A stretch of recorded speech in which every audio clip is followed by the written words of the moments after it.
হঠাৎই লাল রঙের জোয়ার ৫৮ তলার বিলাসবহুল ভবনে। ঠিকানা নিউ ইয়র্কে ৭২১-৭২৫ ফিফথ অ্যাভিনিউ, মিডটাউন, ম্যানহাটন।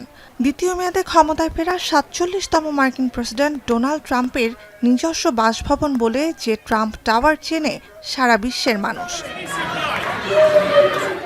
উচ্চ সুরক্ষিত সত্ত্বেও বৃহস্পতিবার ট্রাম্প টাওয়ারে অতর্কিত অনুপ্রবেশ ঘটে কয়েকশো ফিলিস্তিনপন্থী বিক্ষোভকারীর।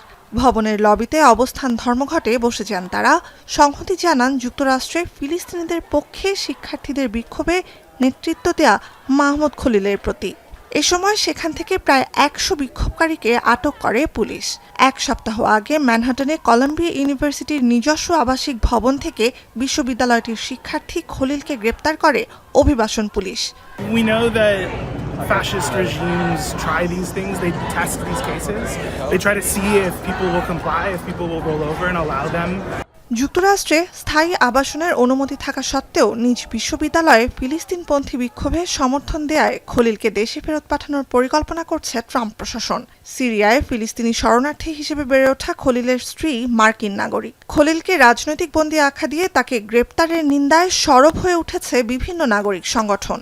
ফিলিস্তিনি হলেই অপরাধী হিসেবে ধরে নেওয়া এবং যুক্তরাষ্ট্রের পৃষ্ঠপোষকতায় ইসরায়েলের ফিলিস্তিনি হত্যাযজ্ঞ বন্ধের দাবিতে বিক্ষোভ করে মার্কিন ইহুদিদের ইহুদিবাদ বিরোধী বামপন্থী সংগঠন জুইশ ভয়েস ফর পিস।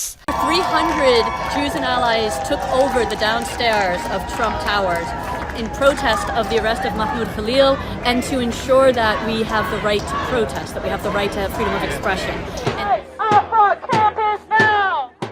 খলিলের গ্রেপ্তারে এক সপ্তাহ ধরে চলছে বিক্ষোভ। উদ্বেগ জানিয়েছেন যুক্তরাষ্ট্রের ডেমোক্র্যাট আইন প্রণেতা, জাতিসংঘের কর্মকর্তা, আইনজীবী সহ বিভিন্ন স্তরের মানুষ।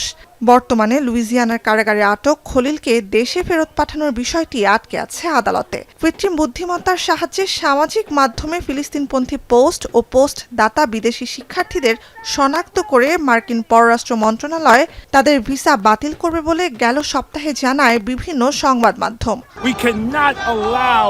Donald Trump to turn this into a dictatorship, authoritarian, fascist regime, which is currently is right now as he's governing. We got to push back, and Senate Democrats need to push back.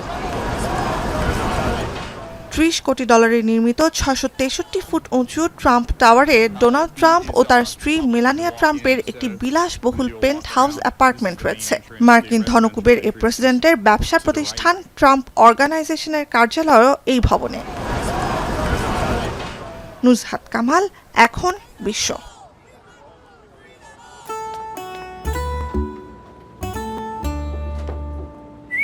এই ঈদে jewellery clothing এ বিকাশ পেমেন্টে discount.